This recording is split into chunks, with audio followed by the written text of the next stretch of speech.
গত কিছুদিন ধরে আমরা দেখতে পাচ্ছি এক হাতে ফ্যামিলি কার্ড,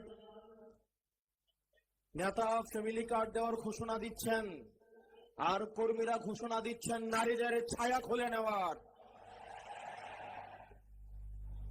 ফ্যামিলি কার্ড দিয়ে নাকি নারীদের এম্পাওয়ারমেন্ট করা হবে, অথচ আমরা দেখতে পাচ্ছি কর্মীদের ছায়া খুলে নিচ্ছে, পেটে লাথি মারছে, হিজাব খুলে নেওয়ার মতো ঘটনা ঘটছে।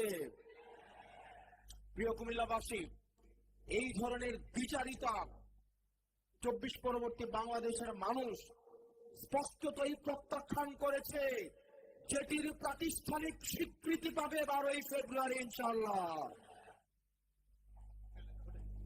আমি স্পষ্টতই দুইটা বিষয়ে কথা বলবো। এক নম্বর বিষয়, যেটা নিয়ে মানুষ কথা বলে না, মিডিয়ার দ্বিচারিতা। মিডিয়া খুব সূক্ষ্মভাবে মানুষের কনসেন্ট ম্যানুফ্যাকচার শুরু করেছে।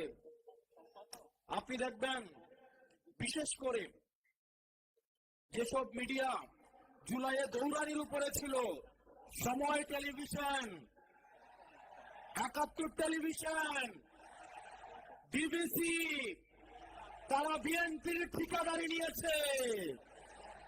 অথচ গত 17 বছর ধরে এই টেলিভিশন গুলাই টকশোতে, নিউজে তারেক জিয়াকে দেশদ্রোহী বানানোর চেষ্টা করেছেন। বিএনপি আজকে তাদের কুলে উঠে বসেছে। বিএনপি বিশ্বাস করেন কিছুদিনের মধ্যেই এই মিডিয়াগুলো আপনাদের পেটে এবং পিঠে ছুরি মারার জন্য রেডি হয়ে গিয়েছে। সময় টেলিভিশন, 71 এবং বিবিসি, এই মিডিয়াতে যারা কাজ করেন তারা আমাদের কাছে এসে বলেন, আমরা যদি একটা নিউজ ছাপাইতে যাই, সেখানের হেড অফ নিউজ এবং সেখানে যিনি চিফ থাকেন সেই নিউজ উনি প্রত্যাখ্যান করে দেয়। সাংবাদিকরা এসে আমাদেরকে দুঃখ দুর্দশার কথা বলে। আমরা দেখলাম 71-এর মালিক গত 17 বছর ধরে গুপ্ত এবং শিবির জামাতের পরিচয়ে জামাত শিবিরের নেতা কর্মীদের হত্যা করার বৈধতা উৎপাদন করেছে। অত্যন্ত পরিতাপের বিষয়, 71 টিভির মালিক এখন তারেক জিয়ার অন্তরঙ্গ বন্ধুতে পরিণত হয়েছে। এগুলো খুব দুঃখজনক ঘটনা।